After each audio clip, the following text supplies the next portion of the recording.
एक दिवस असाही येईल, जेव्हा काळही थोडा थांबेल. मनातल्या साऱ्या प्रश्नांना उत्तराचं पाखरू लाभेल. थकलेल्या या पावलांना एक नवी दिशा मिळेल. अंधारलेल्या वाटांवर नवा सूर्य प्रकाश देईल. स्वप्न जी पाहिली डोळ्यात ती सत्यात उतरताना दिसतील. कष्टातून फुललेल्या फुलांना सुगंधाचे अर्थ कळतील. त्या एका दिवसाच्या आशेवर आजही झुंज सुरू आहे. यशाच्या त्या शिखराकडे जिद्दीची नजर रोखली आहे. निसर्गाच्या कुशीत एक दिवस असावा, हिरव्यागार रानात फक्त आपलाच विसावा.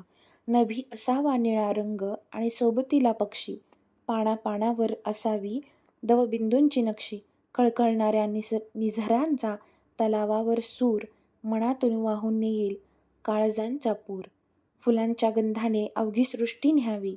निसर्गाची किमया डोळ्यात साठवून घ्यावी. मातीच्या त्या सुगंधाने श्वास पुन्हा दरवळेल.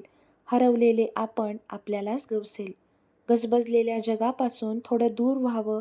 एक दिवस तरी निसर्गाच्या रंगात न्हावं. निसर्गाच्या रूपात शोधली तर स्वामींचीच मूर्ती दिसेल. हिरव्यागार झाडातून त्यांची माया सर्वांवर बरसेल. खळखळणाऱ्या पाण्याचा सूर सांगे स्वामींचेच नाम. निसर्ग हाच देव आपला, तेच शांतीचे धाम. वृक्ष लावणे हीच खरी स्वामींची सेवा आहे. निसर्ग कोपला तर जगणे कठीण होऊन पाहे.